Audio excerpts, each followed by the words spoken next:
I married really young at 18, and I didn't get involved, and I didn't find out. I talk about when I give speeches all over, and in my speeches I talk about how when we're born, the big coach in the sky is just our equipment, but he doesn't tell us whose team we're on or what position we're suited up for.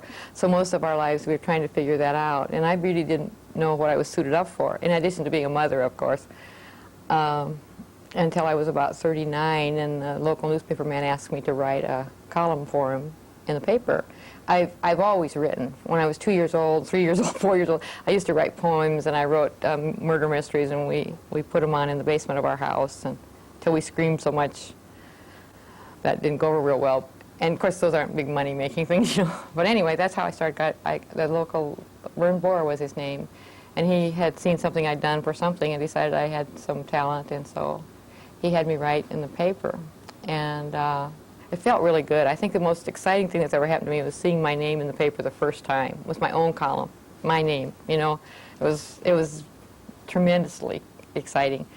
And then other papers kind of wanted the column. But what I did was, after I started writing, I learned how to write. I mean, I learned the fundamentals of writing. When I talk to kids groups now, I really stress the importance of studying English, grammar, all those kind of things, because I really had to relearn everything. I mean, editors are real sticklers for those kind of things, you know, and I had to learn to spell again. It was kind of a bummer.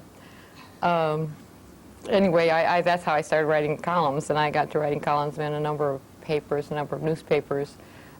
I just write funny sometimes. I mean, I'm a funny person. It's just, you know, I can't help it. I see things peculiarly. I write peculiar columns sometimes, and I write to everybody. I don't have any specific audience, but I do have all the people over the years that have responded to me, and then I sort of have them. I think to myself, well, this person's going to enjoy this. You know, this lady in Norfolk I know will love this, and somebody in Hastings will really pick up on that, and my editor, you know, is going to have a fit about this. I wonder if it'll get through, you know, and this is kind of the thing, and I love to make people laugh.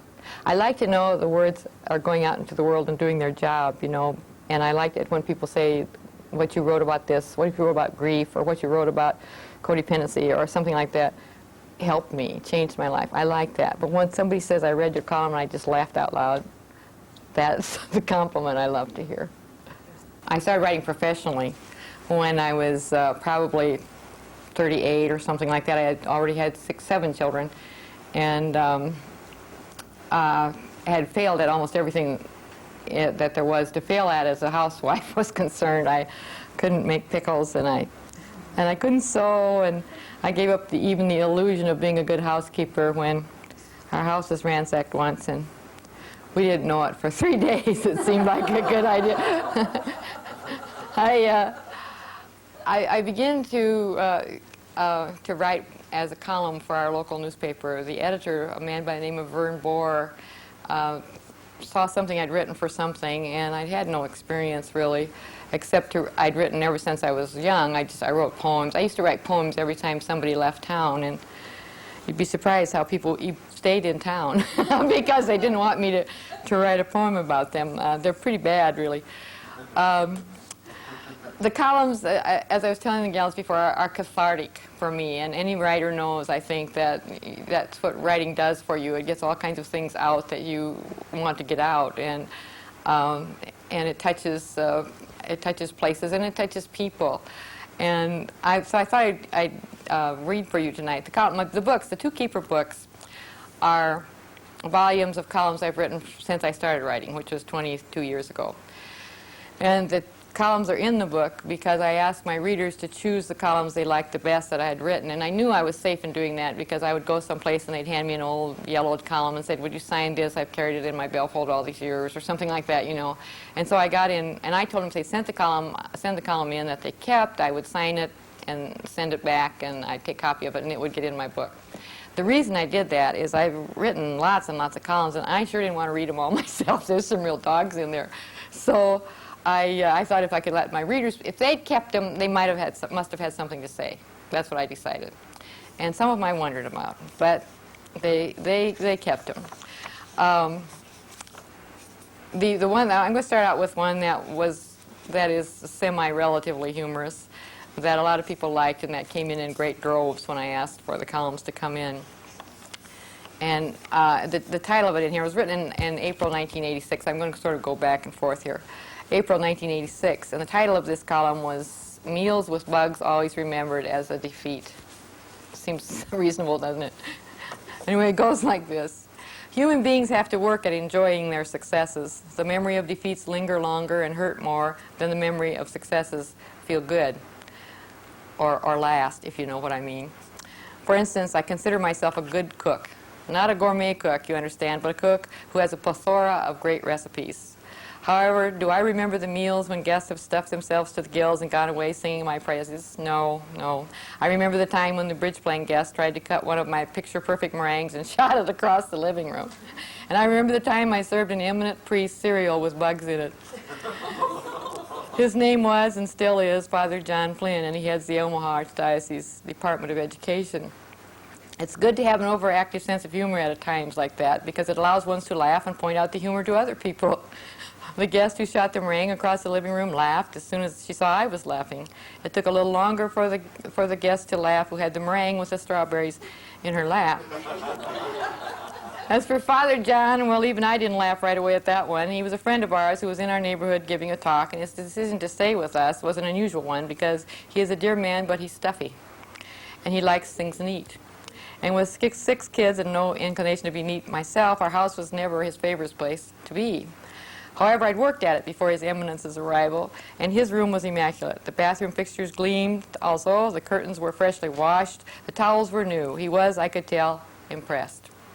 It was at breakfast time that we got into trouble. As many farmers do, or used to anyway, I prepared bacon and eggs and homemade rolls for breakfast, and I sent the kids off with a hearty, and not to say heavy, meal. That was long before I became a born-again roughage enthusiast, you understand. I said, "Father, how do you like your eggs?" He said, "Eggs?" As if I was asking him how he liked arsenic. Well, I never eat eggs. I will have some cereal, thank you, with skim milk. I had plenty of cereal in the cupboard. No one ate cereal at our house. I'd had it there for years. So I poured him a hearty bowl full and put the milk, 2+, I didn't have skim milk in those days, on the table. We had a lot to visit about, and Father was busy talking, and so it took me a while before I noticed that there were little critters doing the backstroke on the top of Father's cereal. It's absolutely true. I honestly didn't know what to do. He'd eaten half of it. I started talking about the view out our kitchen window. I brought up skiing, Father's favorite pastime. I thought it would be guaranteed to make him forget what he was eating. I suffered.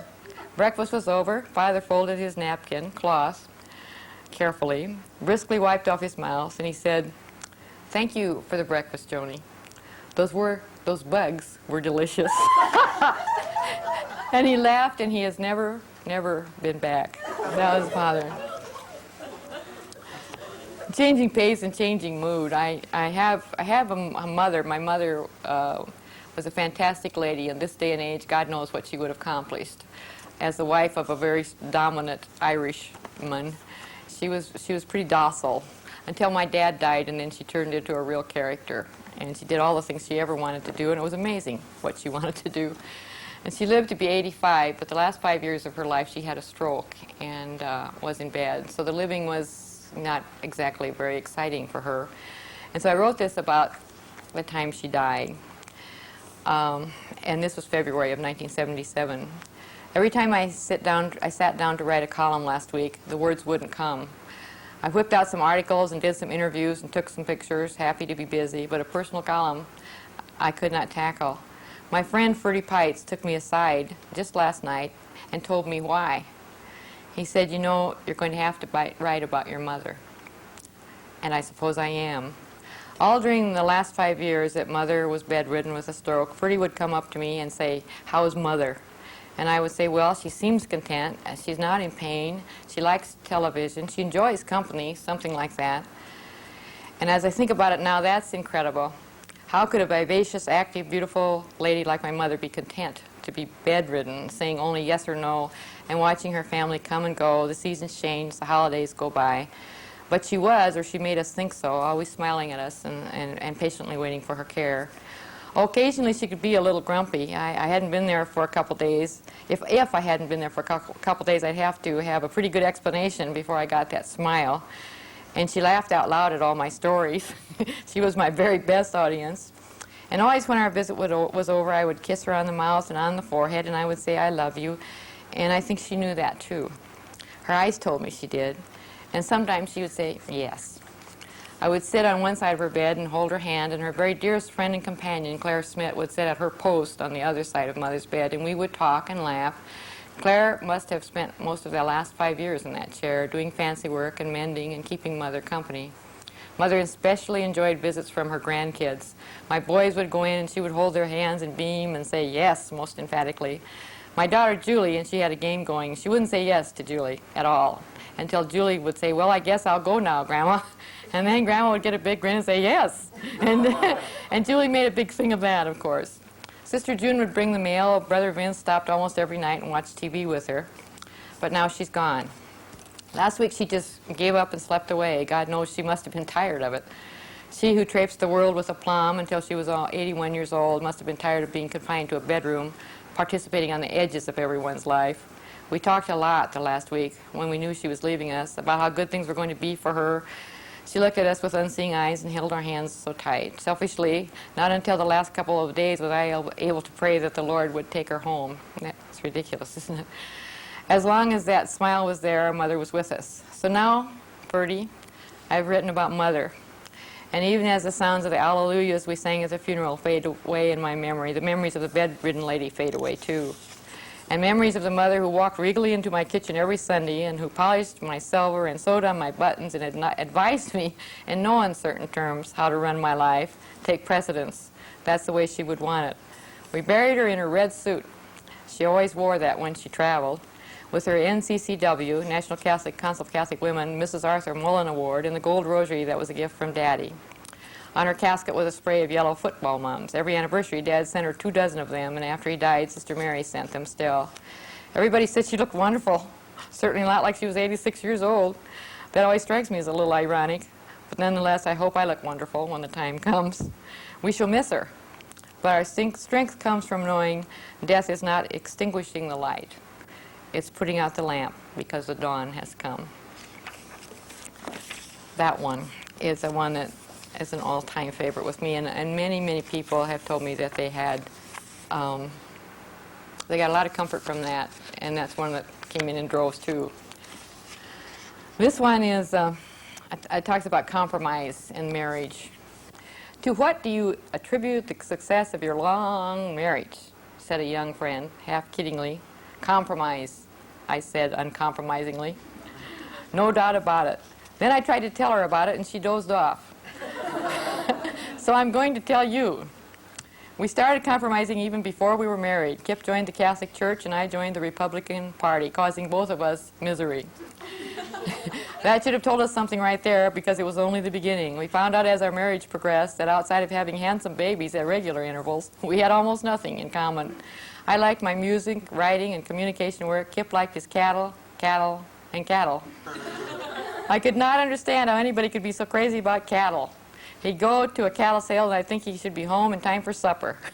Sometimes he almost didn't make it home for breakfast, and how I would make a scene. And I'd drag him to musicals and ballets, which he'd be miserable in and probably sleep through. He always said about the ballets, if his pants were that tight, he could jump that high, too. He had no appreciation for the arts.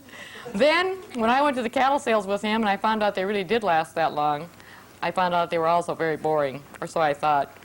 So we figured out a new approach to togetherness, which was apartness.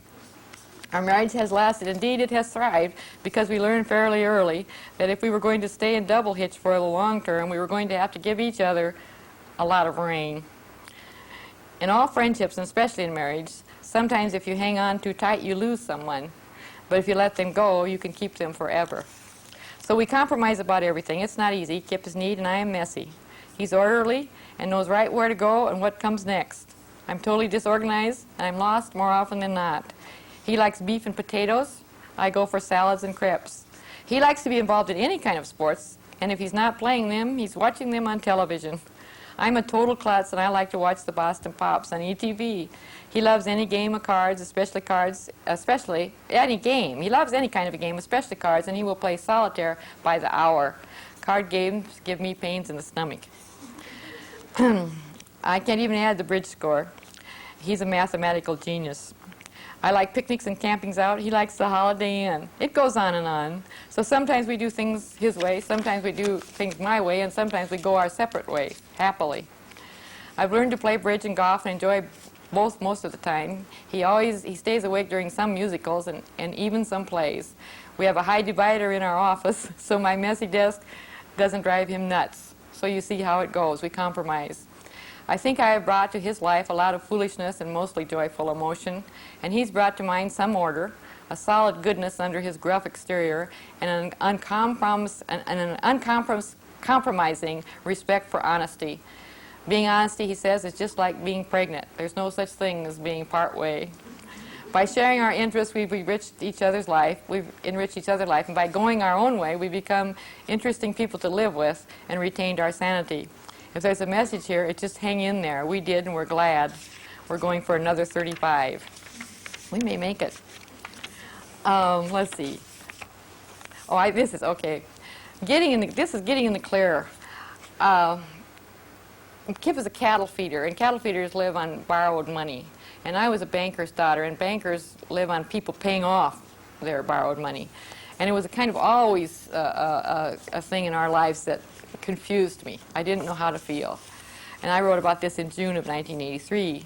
My dad was a banker who survived the Depression. All of his life, he was prepared for the next one, and he tried to convince his customers to be the same. On the wall of his bank, he had painted, "Read the handwriting on the wall." And then, just in case you didn't see the handwriting on the wall as clearly as he did, he added, "This is the year to get in the clear." It was quite a cultural shock, therefore, for me to marry a cattle feeder. Cattle feeders also have axioms by which to live. Kip's grandfather, a remarkable man who retired at the age of 40, instilled in his children and his children's children the firm belief that you can't make money with your own money. His reasoning, as I understand it, was that one is too conservative with one's own money. He said he had several choice examples of men who got in the clear and gradually went broke because they were protecting their own money. You can readily see how these two diametrically opposite philosophies might make a few problems for two people who just happen to be married to one another. While Kip goes through life merrily working with borrowed capital, I am always peering into the future with the thought that we must get in the clear. Considering the state of the farming economy, the state of cattle feeding business, and the high interest rates, that future goal seems remote indeed. However, I have two solutions which seem feasible to me. One may be a little drastic. We have to die. Our insurance will take care of it then. I'm saving that as a last resort. The other solution is more to my liking. I will win one of those sweepstakes which are constantly flooding into my house. Our future seemed a bit brighter yesterday because I got 3 Public Service Clearinghouse envelopes. It's not an easy task for me to enter these contests. In the first place, you have to scrounge through the multitude of enclosures to find the little paste-on things to qualify for winning free prizes or double prizes or whatever. And as you do it, you're accosted by high-powered advertising. You just might succumb and order something. Then you have to make choices, and this can take hours. Do you want 2 fabulous new homes, or $250,000 cash, or $40,000 a year for life? And you have to hurry, because if you get your entry in before such and such a date, your prize will double. Of course it will. I do all these things, and Kip just laughs. He claims I have more money tied up in postage stamps than the interest on our loan. It is entirely possible that winning the money would not solve anything, because you've heard about the cattle feeder who won $1 million and said he was going to use it to just keep feeding cattle until it was all gone. There can be no doubt that at this house any sum of money would be simply viewed as more collateral, additional borrowing power. But one has to have one's dreams, hazy though they may be, and mine is to someday get in the clear. To be honored as the Nebraska Mother of the Year and the National Mother of the Year is one of the greatest honors I've ever had.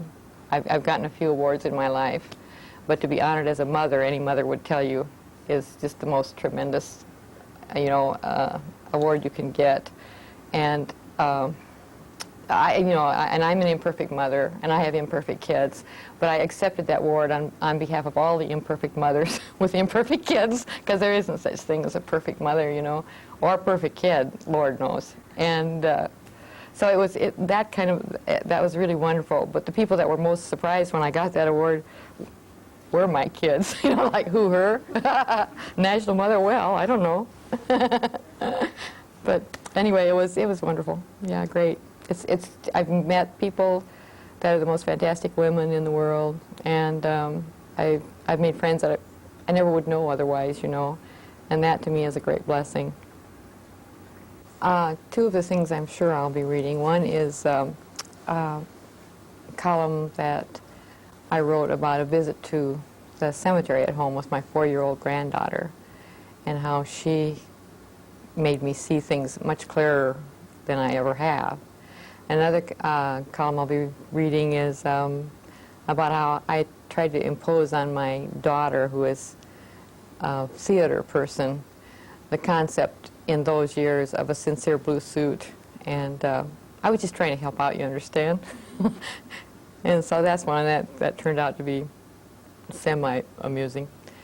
I'm going to read a column that has to do with one of my son's graduation from college.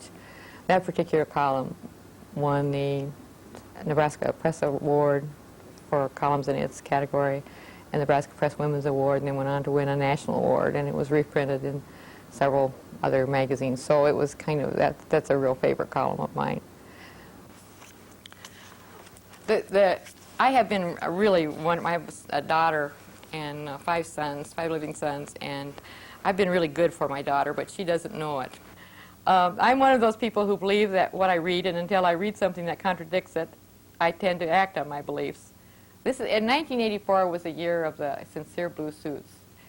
Everybody had to have one or you weren't going to be a success. So I tell you this only to explain why my daughter Julie now has 3 blue suits. All the books I've read about women dressing for success extolled the value of the skirted suit, particularly the sincere blue suit. To further imprint this image on my mind, I attended a businesswomen's convention, and as I sat with the officers at the head table, successful businesswomen, one and all, I realized 9 out of 10 were wearing blue suits. I felt as if I were back in boarding school. The book stressed that when you dress, you are making a statement, and that people judge you by first impressions. In fact, no matter how wrong a first impression might be, people tend to never quite get over it. So it behooves a person to follow this advice, unless that person is my daughter, an extrovert and an individualist who's going to dress as she darn pleases. Theater people, Julie says, do not conform. Not to be denied, I subtly gave Julie a blue suit. In fact, I didn't realize it until she pointed it out to me, but I may have overdone it. She opened a birthday present, which I cleverly found on sale, and said, "What a surprise, Mom, a blue suit." Her voice dripped with insincerity. "You don't like it?" I asked, prepared to have my feelings hurt. "Well," she said, shaking her head in bemused disbelief, "it's the 3rd one you've given me." Somehow, in my devious mother's mind, I'd lost track. Lately, however, I'm having a change of heart about this sincere blue suit syndrome. I noticed, for instance, that Geraldine Ferraro never wears a blue suit. President Reagan does, Mondale does, Bush does, but Ferraro doesn't. Does that mean that Julie might be a vice presidential candidate someday? Or that Ferraro is a theater person? Possibly. On the other hand, it could mean that one does not have to wear a blue suit to achieve success. What a mind-expanding thought. For Julie, it turned out to be a wardrobe-expanding thought. That is because while wandering through a store, I ran across my favorite kind of sale, a 20% off, 50% off sale, my favorite kind. And there on the rack, waiting for me, was a bright green suit in Julie's size. I'm talking green. Could I pass this up? Is the Pope Catholic? Still, Julie is suspicious of anything I do along those lines. She feels I'm trying to influence her, silly girl. So I decided this was a new job present, and I showed up on her Lincoln doorstep. Her face showed shock as she opened the box. And then I heard her telling her brother on the phone, "Guess what, John? Things are getting worse. Mom's gotten into sincere green."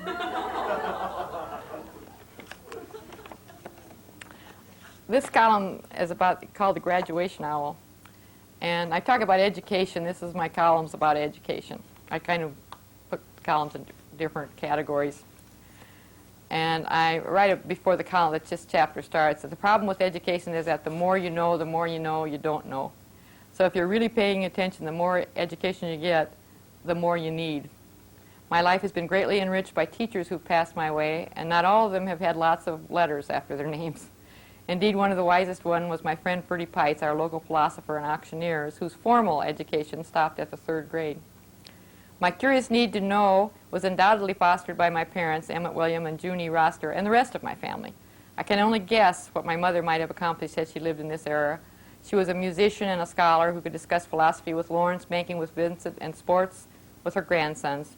But she married my wild and totally chauvinistic Irish father, who dramatically influenced the world of independent banking by the words he wrote on his green ribbon typewriter. My brothers, Lawrence and Vincent, my sisters, Mary, Connie, June, Ann, have all been education addicts. My little sister Ann and I are workshop junkies, and will doubtless have as our epitaph on our tombstone, where do we sign up? The problem is, when we suspect we have learned something, we have this great need to share. Some of what I suspect I know, and how I got to know it, I will share in the following essays. The first column then is about the graduation owl. I'll read it. It's sort of self-explanatory. In the dusty back corner of our kitchen closet resides a paper owl. He lives in a shoebox, and at first sight his flattened body and dismembered parts don't amount to much. But when you unfold his round, fat little self, assemble his spectacles, wings, feet, graduation hat, and diploma, and place him in the center of the dining room table, he assumes an air of great wisdom. His wise old owl eyes survey the whole scene, the newly scrubbed rug, the freshly picked flowers, and the unusually dust-free room, and he seems to find wry amusement in what is taking place. The owl and I have presided over 3 high school graduations. I must say, the owl has worn better than I have. A little Scotch tape, and he looks better than ever. It would take more than Scotch tape to take care of me, although the Scotch part isn't too bad an idea. The owl knows that for all the jolliness and festivities, mothers shed secret tears at graduation. The frantic and uncharacteristic cleaning is just to cover. And when the many activities that engulf the parents of seniors calm down, mothers become aware of a large lump in their throat that just won't go away. It's kind of like the first time your kid graduated into the deep water in the swimming pool. Although you can still yell encouragement from the sidelines, the kid now has to do the swimming on his own. And it's a proud feeling, but it's a scary one. The graduates themselves have mixed feelings. They work hard and long for this day, and they eagerly await it, and now they wonder what the hurry was. There's such a vulnerability about these beautiful young people as they march proudly, resplendent in their caps and gowns. They seem to be marching into their future in this sad old world with a gallantry that portends great hope for the rest of us. No place is this vulnerability more evident than in the classic graduation pictures. Not yet fully mature, yet no longer young, they proudly look out on the world. The pictures themselves are the sign of the times. With our sons, number 1 son, Rob, sports a crew cut, and Bill's is a little longer, and John, our present graduate, if he hadn't been wearing glasses, his hair would have flowed gently over his eyes.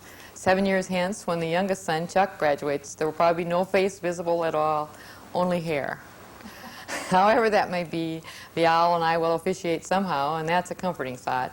So good luck, graduates, wherever you are, and God be with you. With that combination, good luck and God, you can't lose.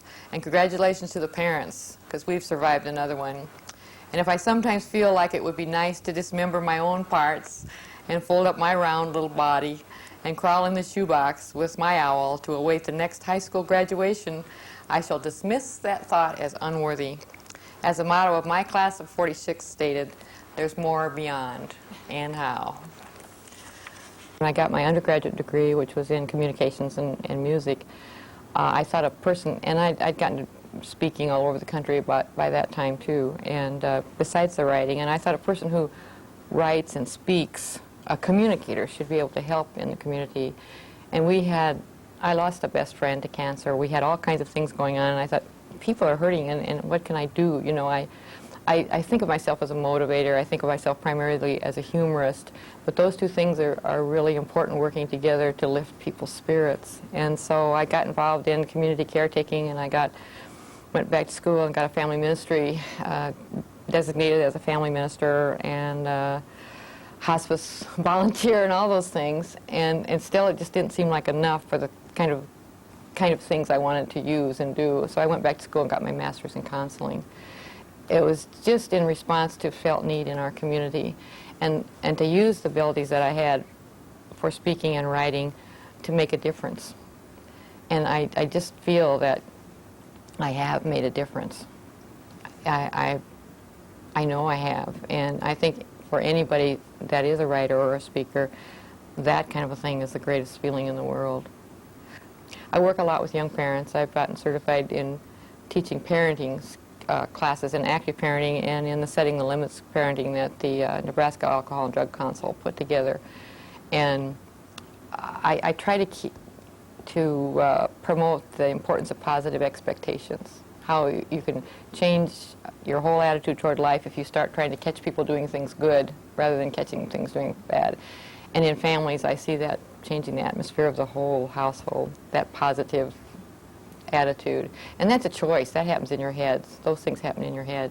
You can make up your mind if you're going to put on a coat of positive expectations or you're going to put on a negative coat. And you all know negative people, the wimpy whiners of the world, you know, that are out there. Everything's terrible, you know. They don't need to be that way. I've had the great privilege of writing about people who have had overwhelming losses and who have accomplished, not only have survived, but they have thrived. Another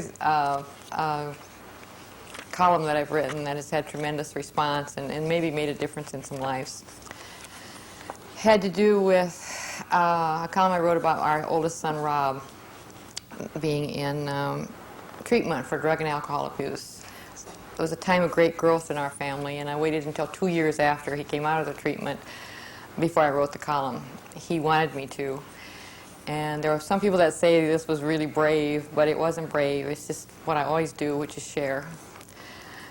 I have the title on this is Road to Recovery, A Family Path of Courage and Pride.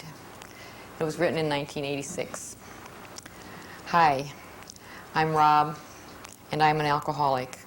Hi, I'm Joan, and I'm Rob's mother. It's been almost 3 years since I said those words for the first time, and I can still feel their impact in my gut. Rob and I were at the Independence Center, Drug and Alcohol Rehabilitation Center in Lincoln. A caring and very tough counselor by the name of Carol Ann was officiating over a motley array of recovering alcoholics and the loved ones who'd come to be with them during their week of family therapy. The alcoholics ranged in age from 14 to 70.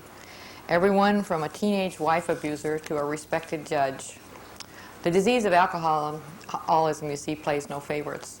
The average age, they told me, was 35. Rob was 35 then, a veteran with an IQ that wouldn't quit and a graduate degree. He figured he'd been an alcoholic for 17 years. We families were a diverse group, a microism of society. Before the week was out, we had become one family. We were joined by a single cause and mutual pain. We were there to support somebody we loved very much in the beginning the journey to recovery from the ravages of drugs and alcohol addiction. Though we'd gotten there on what we thought was our own private road to hell, we'd actually traveled a similar road. We'd all done our share of enabling and covering up and denying that there was a problem. For an alcoholic, denial is the name of a game. To get them to recognize the fact of their alcoholism, the people who live with them often do what we call an intervention. They tell the alcoholic, in as loving way as possible, what their alcoholism is doing to them and to the people who love them. Betty Ford's family did this for her, and so did Elizabeth Taylor's. It is probably one of the most painful experiences in a person's life, both for the alcoholic and the alcoholic's family. It is also, I believe, the most heroic. It takes guts. It takes more guts than anybody even has, I think. You can only do it because you love a person too much to see them kill themselves. But I want to tell you something. It's worth every heartache and every tear because it works. Almost always. It's up to the alcoholic, of course. We can't do it for them. We would if we could. When they recognize what they are doing to themselves and their families and they take the 12 steps recommended by AA, it is darn near miraculous. So when I said I am Joan, Rob's mother, I said it with an enormous sense of pride. By the time I joined Rob for the week of family therapy, he'd made the turn. Considering the agony that goes into the painful introspection and spiritual awakening necessary for the alcoholic to begin recovery, the thing to do when someone has the courage to go into treatment is to cheer him on and to sing Alleluia. God knows it's tough. Going through the week of family therapy was one of the most profoundly emotional experiences in my life, and one of the most rewarding. We are a close family. We have a lot of fun. We do a lot of joking. But sharing at the gut level does not come easy for us. We protect each other from our feelings, and families need to share feelings. They need to know when there's hurting going on. After we came out of the other side of this, Rob told me that he would be pleased if I would write about our experience. He felt it might help other people who were mired in the progressive death that is the disease of alcoholism. Recovering alcoholics are dedicated to helping others. You will never in your lifetime find a more caring or a more effective group than AA, and that also goes for Al-Anon and Alateen, the organizations for spouses and young people who live with alcoholics. Nearly 3 years sober, Rob's now talking about how his life, living one day at a time, is filled with just the joy of just living. He is working with young alcoholics and drug addicts at Pasadena Hospital, and he loves it. He says, "Mom, I see me in every one of them. I'm Joan. I'm Rob's mother. Hallelujah." I guess that, you can see it kind of still brings emotion into my heart and into my mind, and it's still a time of great pain and great joy, if that makes any sense. Another column that I wrote that got great response and was printed widely in many magazines is about the child in the cemetery. Any of you who are grandmothers know that being grandmother is probably the greatest experience in the world. I didn't think so before I was a grandmother. All my children, all my friends, I should say, had grandchildren long before I did. My kids are a little slow. And but when Kate arrived, it was like a whole new world opened up for me, and we developed quite a relationship. I've done a number of columns on Kate, but the one I think that I enjoy the most thinking about and reading, and other people do, is one that I've called The Child in the Cemetery. And it's 1988 it was written. It was when Kate was 3 years old. My 3-year-old granddaughter, Kate, stood at the gate of the cemetery and waved her little hands in the general direction of heaven. Happy Memorial Day, everybody, she shouted joyously. Decorating the graves with your 3-year-old, almost perfect grandchild, puts a whole new slant on Memorial Day. I was going through the chores that I feel I must on Memorial Day to do the honor to the Burneys and the Rossiters who have died. This has always been a bittersweet experience, complete with a bucket or so of tears. The older I get, the more bittersweet it becomes, because we simply have more dead people to honor. That's life, you see. And as has happened for many of us, families members scatter hither and yon, so those who stay home become the designated grave decorators. That can make a person responsible for a lot of graves. I sometimes ponder this whole process, preferring to give flowers to the living and wondering if anybody cavorting happily around heaven even gives a hoot. And then I realize that we do it mainly for ourselves. It's cathartic. We touch base, as it were, with loved ones who have died. We acknowledge how we miss them, and then we get on with the present. Although I have no insight into just how heaven works, I think our loved ones must be pleased. I would be, I think. The flowers we use on the graves have become traditional. For my folks, it's always mums. Dad sent Mother a dozen huge football mums on every anniversary, so that is what goes in the built-in container on their marker. For the Burneys, Grandpa liked red, and so did brother-in-law Wid. So Wid's wife, Virginia, and I always order masses of red geraniums, which, being practical folks, we always bring home and plant so we can enjoy them ourselves.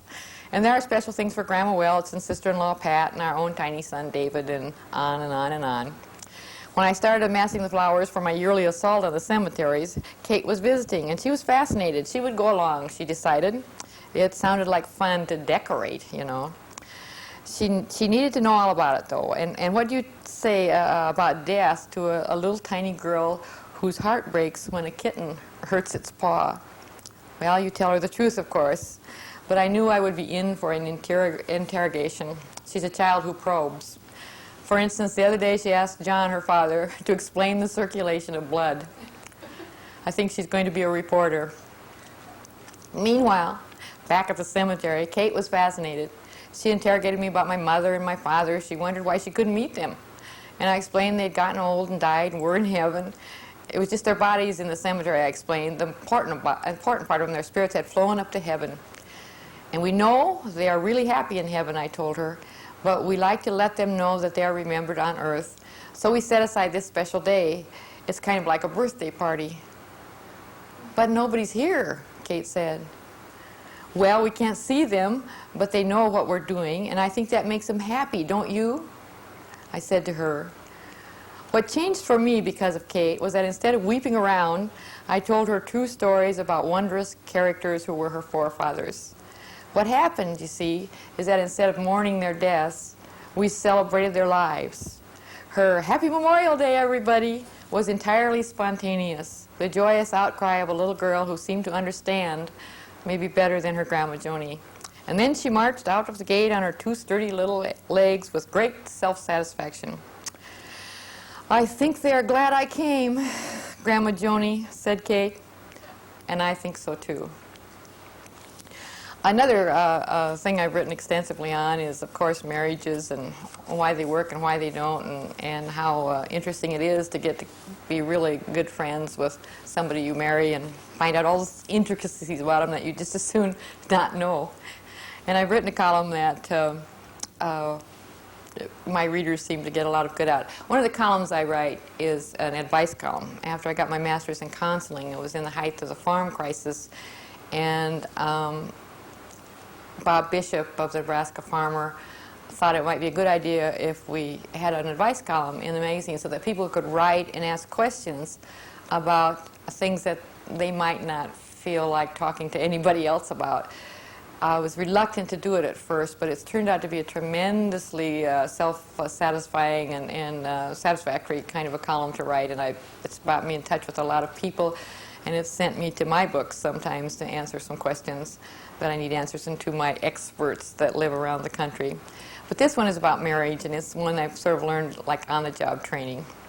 Marriage, it's not easy, but it's worth it. This was in the 1989 Nebraska farmer and Colorado farmer rancher. An older woman I know, who even as I write is happily traveling the world with her spouse of over 50 years, told me recently, "You know, there were some tough times in our marriage when we might have left each other, but neither one of us wanted our kids." And then she added, "And we would have missed our best years." I thought of her when I read the following letter. Dear Joni, I'd appreciate your thoughts on this. We have a large family, all married, but they are not living happily ever after.